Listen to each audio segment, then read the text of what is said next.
Hello बच्चों, कैसे आप लोग? उम्मीद करते हैं कि आप लोग अच्छे होंगे। और आज हमारी सारी फैकल्टी मेंबर यहाँ में मौजूद है। और ये हमारी जो सारी फैकल्टी है अलग अलग इंस्टीट्यूट से, अलग अलग जगहों से यहाँ में सिग्मा क्लासेस के साथ में जुड़ी हुई हैं। और हम लोग सब कोई मिल के बच्चों को भविष्य बनाने में योगदान दे रहे हैं। तो हमारी जो न्यू बैचेज होंगी इसके बारे में शुभम सर बताएंगे। गुड इवनिंग दोस्तों और स्टूडेंट, मेरा नाम शुभम सर है। सर ने जैसा कि बताया आपको कि जो नए बैच स्टार्ट होंगे हमारे वो 16 मई से स्टार्ट हो रहे हैं और इस बैच का नाम सिग्मा बैच होगा। और सर इस बैच की सबसे ख़ास बात ये है कि हमारे सबसे जो लेजेंडरी टीचर होंगे फिजिक्स के, वो अभिषेक सर आपके पढ़ाएंगे। और बायोलॉजी में खुद स्वयं पढ़ाऊँगा आपको, शुभम सर। और केमिस्ट्री हमारे रोहित सर खुद पढ़ाएंगे। और जो सेकेंड बैच है बेटा आप लोगों का, वो 3 जून को होगा। इस बैच का नाम पाई बैच होगा, जिसमें फिजिक्स सर हमारे डीके सर पढ़ाएंगे और केमिस्ट्री हमारे अजय सर पढ़ाएंगे और बायोलॉजी हमारे अंकित सर पढ़ाएंगे।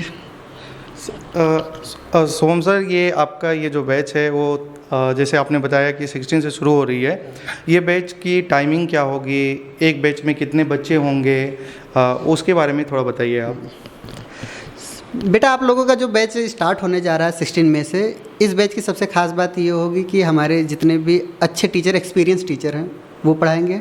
इस बैच की जो टाइमिंग होगी वो 9 to 3 के आसपास होगी लगभग।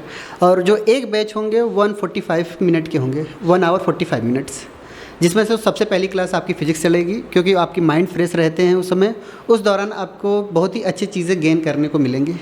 और 9 to 10:50 के पास 55 के आसपास हमारे पहली बैच फिजिक्स की चलेगी। फिर 11 to 12:45 तक हमारे दूसरी बैच चलेंगी बायो के। फिर 1 to 2:30 के आसपास हमारे केमिस्ट्री के बैच चलेंगे। ठीक है सर, जैसे आपने बैचेज के बारे में बताया है, जैसे एक बैच में आपने बताया कि 40 to 45 बच्चे बैठते हैं, तो क्या सर उसमें पूरा टीचर और स्टूडेंट का जो इंटरेक्शन होता है वो क्या बना रहता है क्या? इसमें क्या है कि जितने भी हमारे बैच हैं, एक बैच की स्ट्रेंथ ही है 45 की। और हमें नहीं लगता कि किसी भी एक टीचर्स के लिए कि 45 स्टूडेंट को एक साथ हैंडल करना बहुत ही अच्छी बात है। और अच्छे तरीके से पर्सनल अटेंशन वहाँ तक पहुँच जाता है। जहाँ पे लार्ज नंबर्स में अगर स्टूडेंट एक साथ बैठते हैं 100, 150, 200, तो वहाँ पे तो किसी का ध्यान नहीं पहुँच पाता होगा। बट 45 बैच हमारे लिए बहुत ही अच्छा बैच है। सबका पर्सनल अटेंशन पहुँच जाता है, सारे टीचर्स का। और ये हमारे शानदार रिजल्ट ही बता रहे हैं कि मिनिमम बैचेज़ में हम कैसे सिलेक्शन दे देते हैं सर। बिल्कुल सर, बहुत बहुत धन्यवाद सर। तो अब हम लोग अभिषेक सर से इंट्रोड्यूस करेंगे। अभिषेक सर फिज़िक्स पढ़ाते हैं और जो बच्चों को यहाँ में फ़िज़िक्स में डर लगता है, पहले सिग्मा क्लासेस में ऐसे बच्चों को लगता था फ़िज़िक्स बहुत डर है और आते नहीं थे फ़िज़िक्स पढ़ने के लिए। लेकिन अभी हम लोग का, मैं आप लोगों को बता दूं, अभी हम लोग का सबसे ज़्यादा जो स्टूडेंट इनरोल हो रहे हैं वो फ़िज़िक्स के नाम पे इनरोल हो रहे हैं। तो बहुत बहुत धन्यवाद अभिषेक सर। तो सबसे पहले ये होगा सर, जैसे कि हम लोग का नीट का बैच शुरू कर रहे हैं, तो नीट में जैसे कि होता है कि जो बच्चे क्लास 11 और 12 पढ़ के आते हैं तो हम लोग तो पूरा बेसिक से शुरू करते हैं। लेकिन जो हमारे ड्रॉपर बैच जो 16 में से शुरू हो रही है, तो उनको आप सर कैसे पढ़ाएंगे? क्या उनको बेसिक से पढ़ाएंगे? आप थोड़ा बताइए इसके बारे में। जैसे सर अभी हम लोग का जो ड्रॉपर बैच होगा उसमें भी हम लोग बेसिक से ही स्टार्ट करेंगे। बेसिक मीन्स यहाँ से कि उन्हें बेसिक मैथ से शुरुआत किया जाएगा। कुछ बच्चे का मैथ अच्छा नहीं होता जिसके कारण स्पेशली उन्हें फिजिक्स में दिक्कत होता है, तो सर हम उन्हें बेसिक मैथ पहले कवर कराते हैं शुरुआत 10 to 15 डेज में, कैलकुलस, फैक्टर, ये सारी चीज़ें। फिर वापस हम लोग फिजिक्स स्टार्ट करते हैं। अच्छा ठीक है सर। जैसे कि अभी हम लोग का यहाँ में क्या है कि बहुत सारा बच्चा का क्या होता है कि फिज़िक्स में तो बेसिकली इमेजिनेशन ज़्यादा होना चाहिए, लेकिन जो बच्चे सोच नहीं पाते हैं, कभी कभी होता है कि रोटेशनल मोशन में भी चीज़ें बनाना होता है, डायग्राम बनाना होता है, तो अभी सर आप उसको कैसे बच्चों को समझा पाएंगे? इसके लिए सर मैं बच्चों को बताना चाहूँगा, इस बार हमारे पास डिजिटल बोर्ड भी है और हम लोग बहुत मेहनत करके अच्छी अच्छी कंटेंट एनिमेशन वीडियो के थ्रू भी लाए हैं। तो बच्चों को इस बार जो भी डिफ़िकल्ट पोर्शन है, जैसे वेव का, रोटेशनल मोशन का, कई जगह जहाँ बच्चे इमेजिन ही नहीं कर पाते, उस कंडीशन को ही नहीं समझ पाते हैं, उसके लिए हम लोग एनिमेशन वीडियो डिजिटल बोर्ड में यूज़ करके उन्हें क्लास में हर कंसेप्ट को क्रिस्टल क्लियर करेंगे, जिससे उन्हें समझना आसान हो जाएगा। जैसे कि सर बहुत सारे बच्चे ऐसे कमेंट कर रहे थे कि सर मेरा केमिस्ट्री और केमिस्ट्री और बायोलॉजी से मेरा 450 मार्क्स आ रहा है, लेकिन हमसे फिज़िक्स नहीं हो पा रहा है, तो ऐसे बच्चों को सर आप क्या करेंगे?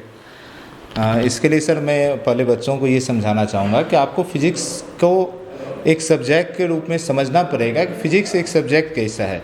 फ़िज़िक्स एक ऐसा सब्जेक्ट है सर जिसे हम सिर्फ इन्फॉर्मेशन के बेस पे नहीं कर सकते हैं। जैसे मैं एक एग्जांपल समझाऊंगा कि जिसे आप क्रिकेट देखकर क्रिकेट सीख नहीं सकते। आप क्रिकेट के बारे में इन्फॉर्मेशन हो सकता, पर अगर आपको ग्राउंड पे जाके सिक्स लगाना है तो आपको ग्राउंड पे उतर के प्रैक्टिस करना पड़ेगा। इसी तरीके से फिज़िक्स को हमें पहले प्रैक्टिस करना पड़ेगा क्वेश्चन को। इसके लिए सर हम लोग क्लास में ही थोड़ा ड्यूरेशन को फिज़िक्स क्लास की ड्यूरेशन को ज़्यादा लेते हुए क्लास में उन्हें बेसिक से लेकर हाई लेवल तक के क्वेश्चन को प्रैक्टिस कराते हैं सर। जी बिल्कुल। जैसे कि हमारे राइट साइड में डीके सर हैं, जैसे कि डीके सर फिज़िक्स पढ़ाते हैं, तो हमारे यहाँ में सिग्मा इंस्टीट्यूट में खास बात ये होती है कि हर जो सब्जेक्ट के दो फैकल्टी होते हैं, तो हर एक क्लास को, जैसे हमारे नीट के 2 बैचेज बन रहे हैं, जैसे शुभम सर ने बताया था, एक बैच जो 16 मई से शुरू हो रही है, दूसरा बैच 3 जून से जो बैच शुरू होने वाली बैचेज हैं उसमें डीके सर फिज़िक्स पढ़ाएंगे। तो सर यहाँ के बच्चों में फ़िज़िक्स तो बहुत टफ होता है, और जो बच्चे सोचते हैं कि मेरा एम मेडिकल है और वो 9 में आपका यहाँ में एडमिशन लेते हैं, तो सर आप 9 के बच्चों को कैसे गाइड करते हैं सर? 9 के बच्चों के लिए सर हमारा गाइड करने का मेन इशू ये होगा कि 9 के बच्चों को बेसिक से बिल्कुल उनको उठाया जाएगा। उनके मन से मैथ्स का फिजिक्स का जो डर है उसको भगाया जाएगा, और ये भी देखा जाएगा कि बच्चे थोड़ा सा जो वीक है उनके लिए पर्सनल अटेंशन भी रखा जाएगा, ताकि बच्चे थोड़ा सा अच्छा करें, और उनके माइंड में एक तरह का वो ये होना चाहिए कि हमारा टारगेट क्या है और हमें एटलीस्ट नीट देना है, मेडिकल्स देना है। तो उसके मतलब इन बातों को ध्यान में रखते हुए हम लोग उनके साथ तैयारी करते रहेंगे। जैसे कि हम लोग का यहाँ में 9 से ही इंटीग्रेटेड नीट की कोर्सेज होती हैं, और सर जो बच्चे का मान लीजिए क्लास में समय नहीं हुआ है, तो क्या आप लोग सर आप उसको एक्स्ट्रा से बुला के उसका डाउट क्लियर करते बिल्कुल हैं? सर, जिन बच्चों के पास अगर डाउट हो जाता है, अगर एक्स्ट्रा समय भी नहीं मिल पा रहा है, तो उन बच्चों के लिए पर्सनल हम लोगों के लिए एक्स्ट्रा टाइम देंगे, ताकि बच्चों का जो डाउट रह गया है वो डाउट क्लियर हो। जी सर। जैसे कि हम लोग का जो बायो का पोर्शन होता है, जो बच्चे बेसिकली मेडिकल की तैयारी करते हैं उनका बायो तो फेवरेट होता है, सेकेंड में केमिस्ट्री और फिजिक्स रहती है। तो जैसे बच्चों में बताऊं कि हमारे पीछे जो बहुत सारे रिजल्ट है, जो बच्चे MBBS क्वालिफाई किए हैं, उसमें बहुत सारे बच्चे ऐसे हैं जिनका आउट ऑफ 90 में 89 क्वेश्चन करेक्ट है। शुभम सर ने पढ़ाए, शुभम सर को बहुत बहुत धन्यवाद सर, जो बच्चे इतना मार्क्स लाए बायो में। वो बच्चों के खुद की मेहनत से सर, हमारे तो सिर्फ और सिर्फ राइट गाइडेंस थे। इवन हम तो एक बात और कहना चाहते हैं सर कि एक्चुअली में क्या है कि अगर कोई भी क्वेश्चन पेपर अगर मिलता है तो शायद वो हम 90 क्वेश्चन ना कर पाएँ जो हमारे बच्चों ने किए हैं, क्योंकि उस हिसाब से हम लोगों की तैयारी नहीं रहती सर। अब ये तो बहुत कंट्रोवर्शियल टर्म हो जाएगा कि सर अगर हम कोई भी फिजिक्स का हो जाए या केमिस्ट्री का हो जाए, बायो का पेपर अगर वो कोई स्टूडेंट और टीचर को दिया जाए तो हमें लगता है कि स्टूडेंट ज़्यादा नंबर पाएंगे। क्यों सर, आपका क्या कहना है? जी बिल्कुल सर। तो सर ये साथ में ही हमारे अजय सर है, अजय सर भी केमिस्ट्री पढ़ाते हैं। यहाँ से बेसिकली जो बच्चे 9, 10, 11 में 12 में आते हैं, और जो ड्रॉपर में आते हैं उनका बेसिकली कुछ कंसेप्ट क्लियर नहीं होता है, तो सर क्या आप उसको कैसे गाइड करते हैं? उसको धीरे धीरे ही प्रैक्टिस करके ही होगा। कहा जाता है कि practice make a man perfect, तो प्रैक्टिस ही एक की है जो आप आगे बढ़ सकते हैं और अपना नीट को गोल बना सकते हैं। तो यहाँ जो है सिग्मा वो 9 से ही फाउंडेशन कोर्स करवाती है, 9 से लेकर ड्रॉपर तक जाती है नीट का, और 9th 11th 12th ये सभी यहाँ कराया जाता है। तो और फर्स्ट ऑफ ऑल यहाँ आप लोगों को रिवीजन करना पड़ेगा। कोई भी चैप्टर पढ़ते हैं, जैसे केमिस्ट्री में हुआ केमिकल बॉन्डिंग हो गया, केमिकल काइनेटिक्स हो गया, तो उसको क्या करें, शॉर्ट नोट में पढ़ाई करें, और शॉर्ट नोट से ही आप अच्छी तरह से बेहतर कर सकते हैं। बिल्कुल, जैसे अजय सर ने बताया कि रिवीजन करना तो बहुत ही ज़रूरी है बच्चों। अगर आप रिवीजन नहीं करेंगे तो चीज़ें आपकी कंसेप्ट क्लियर नहीं हो पाएंगे, तो बार बार पढ़ते रहना बहुत ज़रूरी है। तो ये हमारे राइट साइड में अंकित सर क्या हमारे यहाँ में जो नीट का क्लासेस चलती है, जिसमें शुभम सर और अंकित सर दोनों मिल के पढ़ाते हैं। शुभम सर कुछ बॉटनी पढ़ा दिए तो अंकित सर जूलॉजी पढ़ा देते हैं, ऐसे हम लोगों का क्लासेस चलते रहता है। तो अंकित सर, यहाँ के बच्चों को अगर नीट का तैयारी करना है और उनको 90 में से 88 क्वेश्चन 90 का 90 क्वेश्चन सॉल्व करना है, तो उनके लिए सर रोड मैप क्या होगा? उनके लिए रोड मैप ऐसा होगा, अगर 90 में 90 क्वेश्चन लाना है तो सबसे पहले उनके लिए कंसिस्टेंसी होनी चाहिए। किसी भी चीज़ की अगर आप तैयारी कर रहे हैं, या फिजिक्स है, केमिस्ट्री है, बायो है, तो आप इतना कंसंट्रेट होकर पढ़िए कि उसमें आप खरा उतर पाएँ। ठीक है। दूसरी बात ये है कि अगर आप कोई चैप्टर पढ़ रहे हैं तो उस चैप्टर को पढ़ने से पहले आपका बेसिक तैयार होना चाहिए। चैप्टर में आपको क्या करना है, जो हार्ड चीज़ें हैं वो पहले नहीं पढ़नी है, जो आपको इजी लग रहा है पहले बेसिक आपको क्या करना है, अच्छे से तैयार करना है। इसके बाद में बेसिक के बाद में आपको धीरे धीरे हार्ड जो चीज़ें हैं उनकी ओर जाना है। तो ऐसे क्या करना है, जब कोई भी चैप्टर आप तैयार कर रहे हैं तो बेसिक करेंगे, बेसिक करने के बाद आप हार्ड की ओर जाएंगे, तो आपका जो कंसिस्टेंसी है या फिर जो समझने की प्रक्रिया है माइंड में, वो सेटअप होती चली जाती है। तो ऐसे क्या होता है, ऐसे आपकी तैयारी अच्छी होती है और हर क्वेश्चन करने में आसानी रहती है। Thank you sir. उनको बायो के लिए सर कौन सी बुक, एनसीईआरटी ही इनफ रहेगा क्या सर पढ़ना उनके लिए? बायो के लिए एनसीईआरटी ही इनफ रहना होगा। एनसीईआरटी के बाहर कोई भी क्वेश्चन नहीं आता है। डिपेंड ये करता है कि एनसीईआरटी जो है, एनसीईआरटी को आप कितने अच्छे से पढ़ रहे हैं, कितने अच्छे से समझ रहे हैं, कितना कंसंट्रेट कर पा रहे हैं। लाइन टू लाइन आपको अच्छे से पढ़ना है, कंसंट्रेट करना है, और हर एक लाइन को पढ़ते हुए आपको क्वेश्चन माइंड में मेकअप करते हुए चलना है, ताकि कोई क्वेश्चन वहाँ से फंसे या आए तो मैं उसको अच्छे से सॉल्व कर लूँ।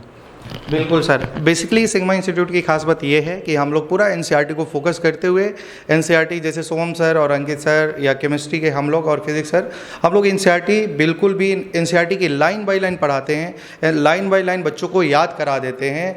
तो एनसीईआरटी की लाइन बाय लाइन याद होती है तो बच्चे काफ़ी अच्छा कर सकते हैं, और साथ ही साथ में हमारे मॉड्यूल भी होते हैं। सर आपका मॉड्यूल कैसा है, उसके बारे में कैसे क्वेश्चन होते हैं, उसके बारे में सर थोड़ा सा हाईलाइट करिए सर। सर मैं बच्चों को बताना चाहूँगा, आप तो एनसीईआरटी 11-12 में भी पढ़े ही हैं, और हम सभी के पास एनसीईआरटी बुक होता है, उसे तो पढ़ना ही है। पर हम लोगों ने जो मॉड्यूल बनाया है उसमें पूरी एनसीईआरटी का एब्स्ट्रैक्ट फॉर्म है, जो एनसीईआरटी के जितनी इम्पोर्टेंट है उस सारी मटेरियल को उसके अंदर इंक्लूड किया है। तो सिर्फ मैं तो यहाँ तक बोलना चाहूँगा कि सिर्फ अपनी मटेरियल पे भी बच्चे अगर मेहनत करें तो वो इनफ है। खासकर मेरी फिजिक्स पोर्शन में उससे थ्योरी भी अच्छे से दिया गया है, बेसिक्स क्वेश्चन से लेकर एडवांस क्वेश्चन तक, और step by step. Generally book में क्या देखा जाता है सर, एक क्वेश्चन टफ है, अगली क्वेश्चन रैंडमली पिकअप क्वेश्चन रहता है, पर अपनी मॉड्यूल में हर एक क्वेश्चन को सिस्टमेटिक ढंग से रखा गया है सर। जैसे कि सर हम लोग का यहाँ में मॉड्यूल में एक्सरसाइज 1, एक्सरसाइज 2, एक्सरसाइज 3 करके प्रीवियस ईयर्स क्वेश्चन। बिल्कुल। अच्छा सर, एक बच्चों का डाउट रहता है कि मैं इस साल ड्रॉप लूँ या ना लूँ, मेरा ऑलरेडी 3 बार ड्रॉप हो चुका है, तो उस केस में सोहम सर क्या करना चाहिए? बच्चों को थोड़ा सा गाइड करिए, क्या उनको ड्रॉप लेना है कि नहीं लेना है? अगर लेना है तो कैसे पढ़ाई करना चाहिए? अगर आपके मन में ये सवाल अगर उठ रहे हैं कि अगर मैं ड्रॉप लूँ या ना लूँ, तो उससे पहले आपके मन में ये सवाल उठना भी ज़रूरी है, मैं डॉक्टर बनूँ या ना बनूँ। क्योंकि अगर आपने ठान लिया कि डॉक्टर बनना है तो क्यों नहीं लेंगे आप ड्रॉप? फिर आपको तो लेना ही पड़ेगा ड्रॉप। और आपकी जो पुरानी गलतियां हैं पहले आप उसे सुधारिए, और उस गलतियों को सुधारने के बाद ही आप ड्रॉप लीजिए। आप ये मन में ठान लीजिए कि अगर मैं ड्रॉप ले रहा हूँ, 1 साल जो अगर आपका है तो बहुत ही कीमती साल है, उसको प्रयोगशाला ना बनाइए। क्योंकि आप एक्सपेरिमेंट मत करिए कि अब इस बार ऐसे हम नया करेंगे, कुछ नया नहीं करना है। जो पुराना आपने किया है उसका परिणाम जो गलत भी आया है, अब उसी परिणामों को सुधार करके इवेल्युएट करके आप नए स्ट्रेटजीज़ बनाइए, और आप एब्सोल्युटली ड्रॉप ले लीजिए। अगर आपका अहम है कि वाकई में आपको डॉक्टर बनना है तो आप ले लीजिए। अच्छा सर, इसी में आपका एक क्वेश्चन भी है, जो बच्चे 200-250 नंबर ला रहे हैं, तो 250 से 600 नंबर लाने तक का क्या रोड मैप होगा? उनको किस पे ज़्यादा फोकस करना होगा, कैसे पढ़ाई करना होगा? सर अगर 250 से अगर आपके मन में ये क्वेश्चन उठ रहे हैं कि 500 नंबर आने चाहिए हमारे, 600 पार आने चाहिए, तो सबसे पहले आपको राइट गाइडेंस की ज़रूरत है, और राइट कोचिंग की, और राइट फैकल्टीज़ की। क्योंकि क्या है कि ये 3 चीज़ें पहले ये प्राइमरी चीज़ें होती है कि आप किसी भी कोचिंग में अगर आप एडमिशन लेने जा रहे हैं तो उस कोचिंग के पुराने रिज़ल्ट देखिए, और उस पुराने फैकल्टीज़ जितने भी आपके पुराने से एक्सपीरियंस्ड फैकल्टीज़ है उनके बारे में अच्छे से देख लीजिए, और उसके बाद इवेल्युएट करके ही एडमिशन कराइए। हम ये नहीं कहेंगे कि हमारे यहाँ ही कराइए, जहाँ भी कराइए आप ये चीज़ें देख लीजिए।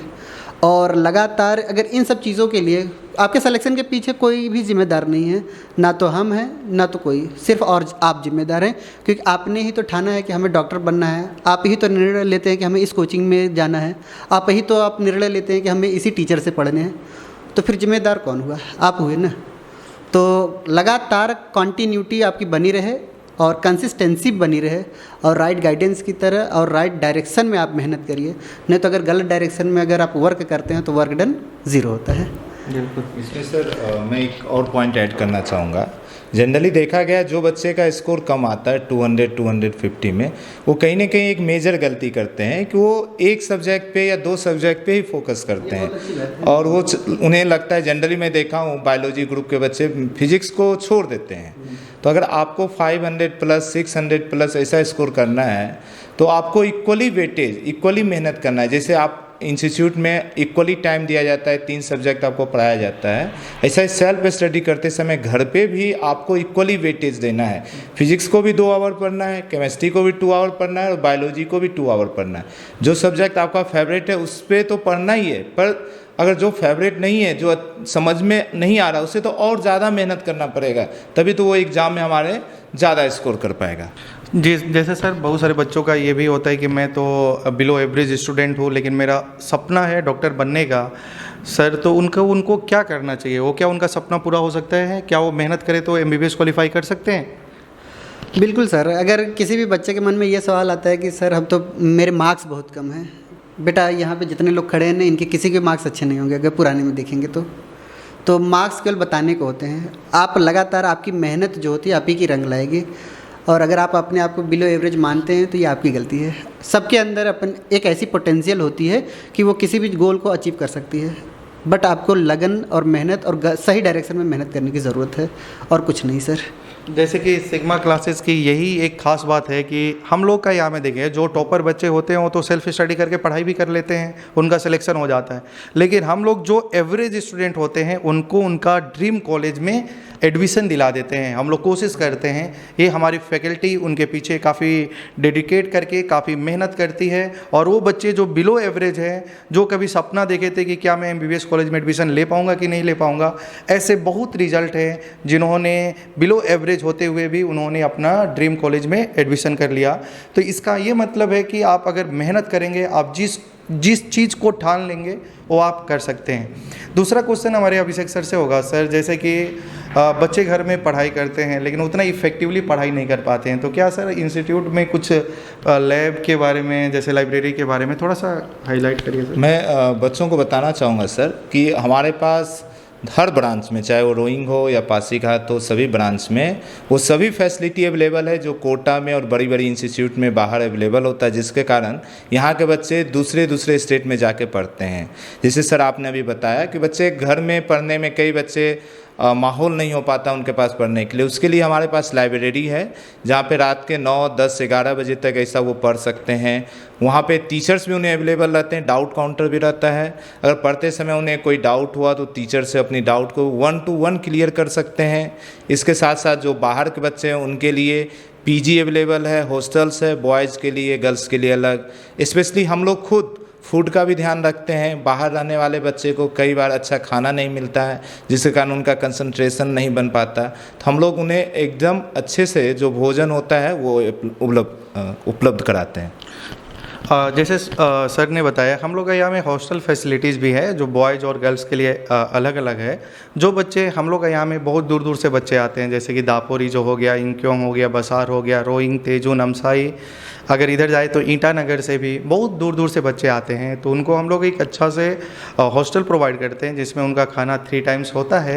ये सारी चीज़ें उसमें अवेलेबल होती हैं। उसको देखने के लिए एक हम लोग का वार्डन मैम होती हैं, वो पूरा बच्चों का ख्याल करती हैं, क्योंकि बच्चे अगर घर से दूर आते हैं सर तो मम्मी पापा को छोड़ के जा रहे होते हैं, तो उनका केयर करने के लिए हमारी वार्डन मैम होती है, जो उनको पूरा 24/7 पूरा केयर करते रहती है। अगर कोई भी बच्चा का कुछ भी डाउट होता है उसी समय हम लोग उसको सॉल्व कर लेते हैं।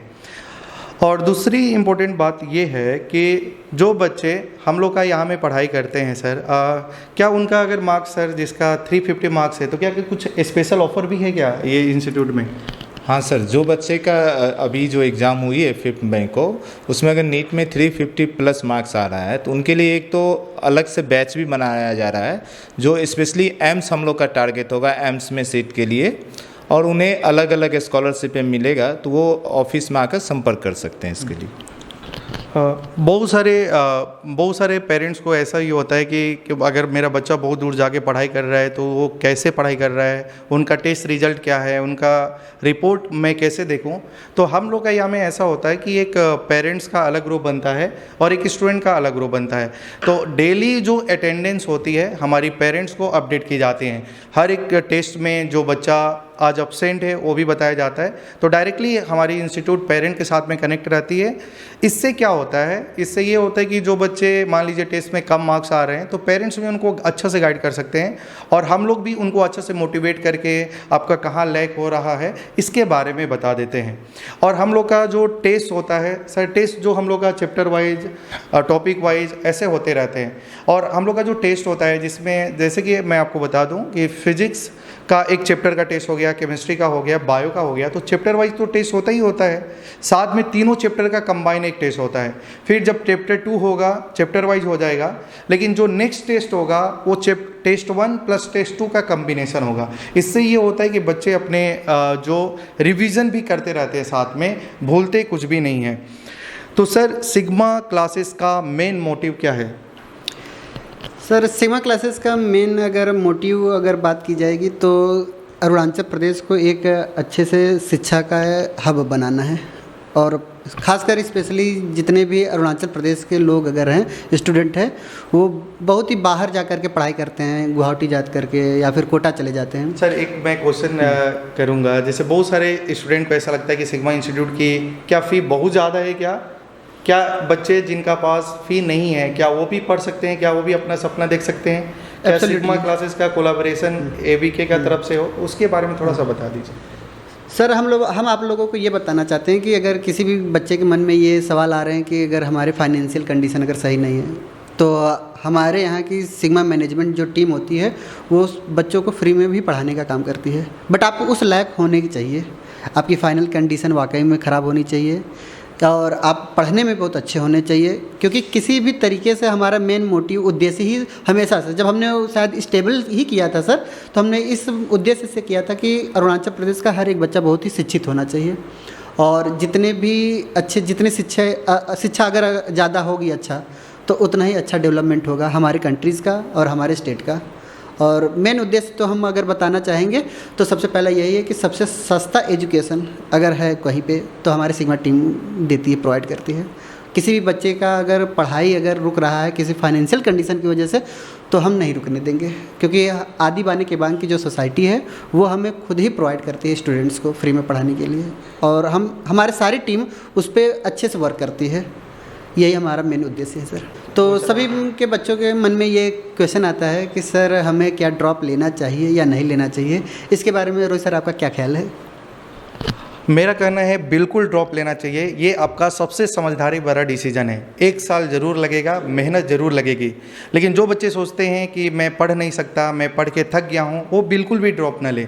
लेकिन जिनका मन कर रहा है कि मैं पढ़ के मेहनत कर सकता हूँ, मेरा सपना है मैं अच्छा कॉलेज में पढ़ सकता हूँ, तो ज़रूर ड्रॉप लीजिए। टाइम ज़रूर लगेगा, मेहनत ज़रूर लगेगी। अगर आप मेहनत कर सकते हो तो बिल्कुल ड्रॉप लो, अगर आप मेहनत नहीं करते हैं तो आप ड्रॉप बिल्कुल भी मत लीजिए। तो मेरा हिसाब से पहला सुबह का क्वेश्चन कि आपको ड्रॉप लेना चाहिए, हाँ बिल्कुल ड्रॉप लेना चाहिए। तो बच्चों इसी के साथ में हम लोग मिलते हैं 16 मई को, जो हमारा कल बैच ओपनिंग हो रहा है। तो आइए सिग्मा इंस्टीट्यूट में जुड़िए और हम सब मिल के एक क्रांति लाते हैं और सब अच्छे से मिल के पढ़ाई करते हैं। हमारी सारी फैकल्टी एनर्जेटिक है, आपको पढ़ाने के लिए पूरा तैयार है और आप भी हमारे साथ में आइए और अपने सपने को, जो आपका सपना है, उस सपना को साकार करते हैं।